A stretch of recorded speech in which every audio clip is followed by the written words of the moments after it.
Chers internautes, bonjour, merci de nous rejoindre pour cette édition un peu particulière d'Informatique News Hebdo, puisque coronavirus oblige, nous sommes bien évidemment confinés dans nos locaux respectifs, ce qui explique que de mon côté vous ne voyez qu'une photo et que vous n'avez que ma voix. Par contre, Guy Hervier est bien là et vous pouvez le voir de son bureau. Guy, bonjour.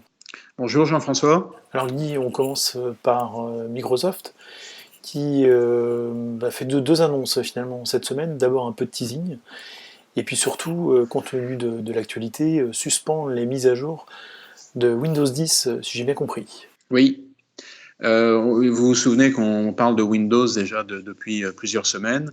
Donc on a droit à deux actualités. La première, c'est Microsoft qui a préparé une petite vidéo qu'on a publiée d'ailleurs sur notre site Informatique News, qui présente les grandes fonctionnalités de ce que sera la future version de Windows. Quand est-ce qu'elle arrivera, ça on ne le sait pas encore.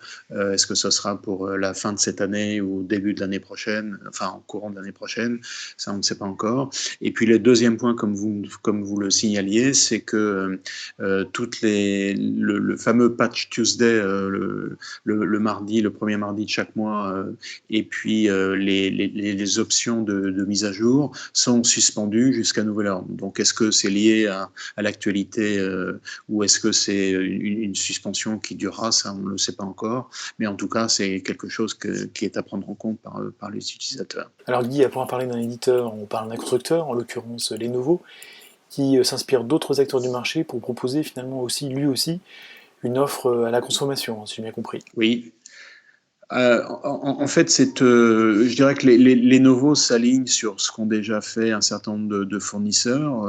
C'est HPE qui avait été un des premiers avec son, je ne sais pas si vous vous souvenez de son initiative Green Lake.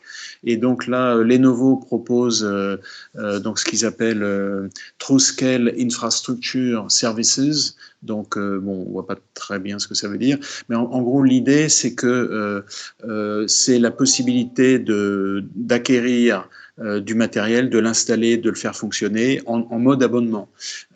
Et donc la seule contrainte, c'est que, alors ça concerne les systèmes Sync System et Sync Agile, et la seule contrainte, c'est qu'il faut faire un achat de plus de 100 000 euros. Et donc en fait, on paye à la consommation. Alors vous allez me dire, à la consommation de quoi? Eh bien, on paye, c'est ça ce qui est assez intéressant, on paye à la consommation électrique, parce qu'on suppose que finalement la consommation électrique reflète suffisamment bien la commotion des ordinateurs et de toute l'infrastructure. Donc c'est le mode qui a été choisi. Alors il y a non seulement, comme je disais, ça va de l'installation jusqu'à la mise en œuvre, et également le support qui est fourni par le fournisseur. Donc c'est une initiative qui va dans le sens, en gros, c'est un peu les mêmes avantages que peut fournir le cloud, sauf que là, évidemment, on n'est pas nécessairement en mode cloud. On peut avoir un data center en mode traditionnel. Finalement, on est dans le fameux on-premise. Voilà. Alors Guy, on continue avec les constructeurs, puisqu'on parle de Dell et Microsoft qui lancent une initiative un peu dans la vague du Green IT, puisqu'il s'agit de proposer une offre pour recycler Oui. les anciens PC. Alors, ça, Une initiative qui est forcément la bienvenue par les trucs qui courent. exactement. Donc en fait, ça s'inscrit dans une initiative plus générale de Dell sur le RSE, donc c'est la responsabilité sociale des entreprises. Et donc là, c'est une opération conjointe entre Dell et Microsoft qu'ils ont baptisée Regeneration, donc Regeneration en anglais.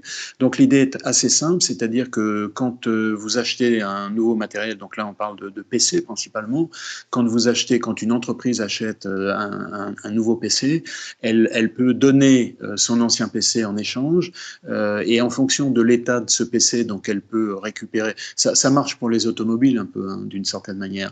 Donc elle peut récupérer un rabais sur l'achat du matériel. Donc ça, c'est une première chose. Et en fonction de l'état du PC que vous donnez, donc soit c'est un PC qu'on peut reconditionner, et donc Dell se charge de ça et le donne ou le vend à des tarifs très compétitifs à des associations ou à des organisations type NGO, ou alors il est dans un état, il est trop vétuste, et à ce moment-là, on récupère tous les composants et on les revend à tous les gens qui sont chargés du recyclage de ces composants pour qu'ils soient réinjectés dans la fabrication de nouveaux ordinateurs. Donc c'est une initiative intéressante qu'il faut saluer, et finalement il faudrait qu'elle soit généralisée à l'ensemble des fournisseurs. Ça serait, comme vous le disiez, le minimum. Après en parler de hardware, de software, on réunit les deux, puisqu'on parle de stockage, notamment au travers d'une étude faite par Kimi Conseil qui fait le point un peu sur les différentes stratégies en fonction des besoins des entreprises, étude sur laquelle vous avez souhaité revenir. Oui, alors c'est une étude qui a été réalisée par un cabinet qui s'appelle Coldago Research, donc sur le stockage, et qui couvre tout l'ensemble, je dirais, de la problématique. C'est l'évolution en termes de capacité, la gestion des données, la migration vers le cloud. Il y a aussi l'utilisation des bandes. On les oublie toujours, les bandes, on n'en parle plus, mais elles existent encore. Donc je dirais que ça couvre l'ensemble des problématiques que peuvent avoir les DSI en matière de stockage. Et je dirais que pour donner un élément de cette enquête, quels seront les projets pour 2020 ? Eh bien, on va citer les trois premiers. Premièrement, c'est la consolidation des systèmes de stockage. Donc ça paraît relativement naturel, si je puis dire, puisque on sait que le stockage, les capacités de stockage évoluent en gros 40-50% par an. Donc il faut en permanence, on en rajoute, et il faut consolider à un moment donné. Le deuxième point, c'est l'évolution vers le all flash, donc des systèmes NAS. Donc ça aussi, c'est dans l'air du temps. Et le troisième point, c'est l'élargissement du périmètre qui est couvert par le stockage objet, qui pour l'instant reste un mode de stockage qui est un peu à la périphérie, mais qui va vraisemblablement prendre de plus en plus d'ampleur. Donc c'est une des priorités des DSI en matière de stockage. Donc une étude intéressante dont on a fait un petit compte-rendu sur le site, et que nos lecteurs peuvent télécharger s'ils le souhaitent. Enfin, pour conclure ce passage en bref de l'actualité, on parle d'une mesure du gouvernement pour aider les startups à faire face à la crise, avec une enveloppe d'au moins 4 milliards d'euros. Voilà. Ce qui est évidemment pas négligeable. Exactement, donc je dirais que ça couvre l'ensemble des besoins des startups. Donc c'est à la fois ça concerne tout ce qui est le CRI, le plan le crédit recherche impôt, ça concerne la TVA, ça concerne toutes les aides qui seront accélérées. Donc c'est un plan, je dirais, global de 4 milliards. Alors en fait, dans les startups, finalement, on peut peut-être classer en deux catégories. Il y a celles qui sont en phase de développement, et je dirais que pour celles-là, la période actuelle, évidemment, est un peu compliquée parce qu'elle rend un peu plus difficile le fonctionnement, mais celles-ci, elles ne sont pas vraiment impactées par la période actuelle, dans le sens où il n'y a pas encore d'activité commerciale.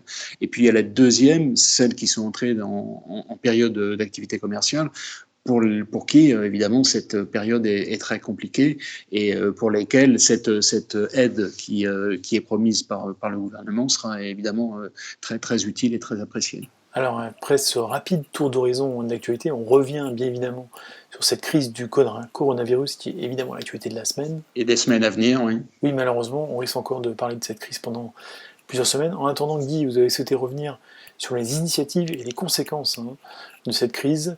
On commence d'abord par les initiatives, si vous voulez bien.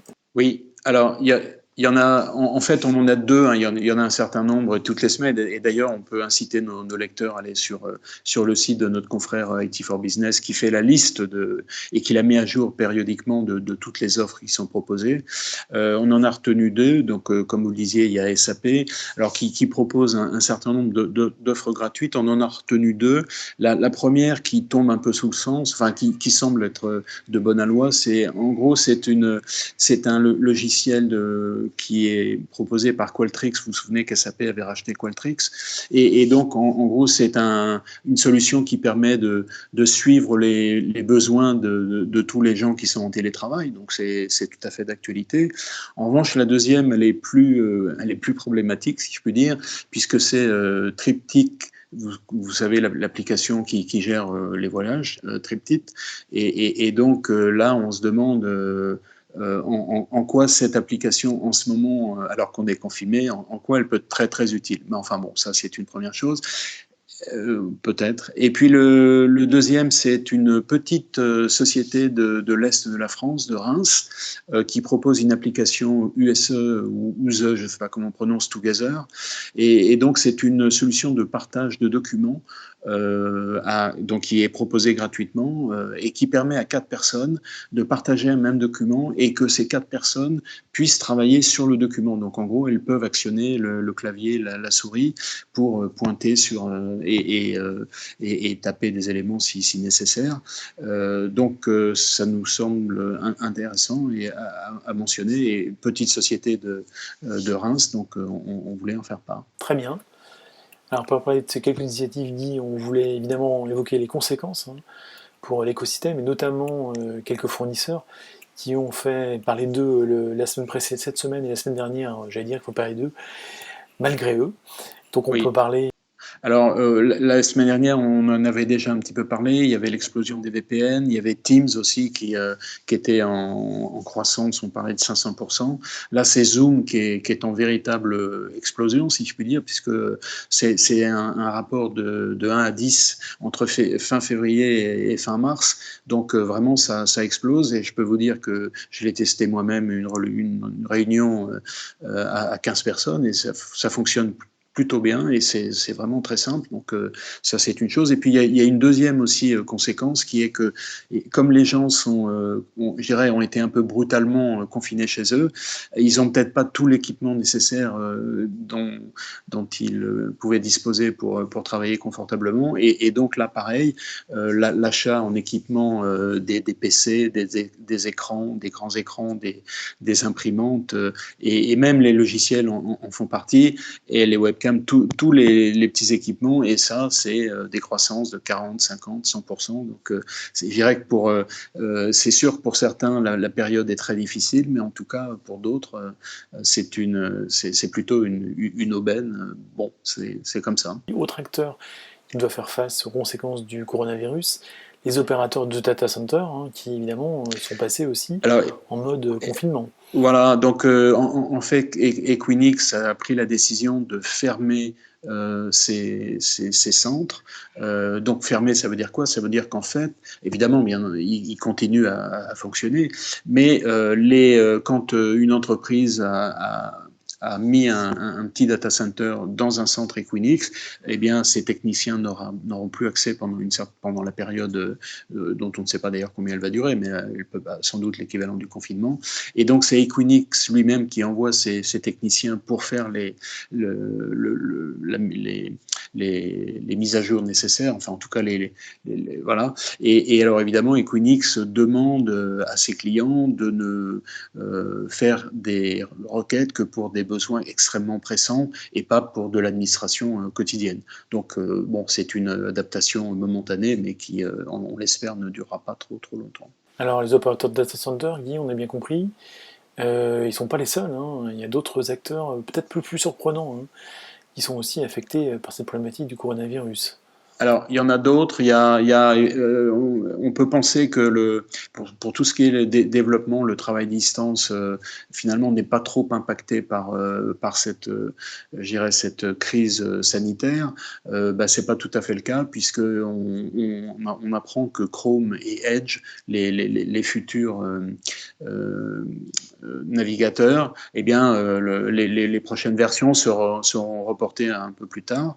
Et puis alors, autre information intéressante, c'est Microsoft qui annonce qu'elle annule sa conférence Inspire, donc c'est son événement Channel, c'est un événement très important qui va se tenir dans la deuxième quinzaine de juillet à Las Vegas, réunir 130 000 personnes, et donc Microsoft a décidé d'annuler cette conférence, ce qui veut dire quand même qu'on est en avril et que donc pour un événement qui est fin juillet, Microsoft considère qu'il n'a pas la visibilité suffisante et donc annule l'événement. complètement. Ça veut dire qu'en gros, aux États-Unis, il y a un certain nombre d'entreprises qui s'installent dans la durée et que la sortie de crise n'est pas pour tout de suite. Après, c'est un événement qui réunit quand même beaucoup de monde, très important. On peut comprendre que Microsoft ne vous souhaite pas prendre de risques. Absolument, ça, c'est sûr, c'est sûr.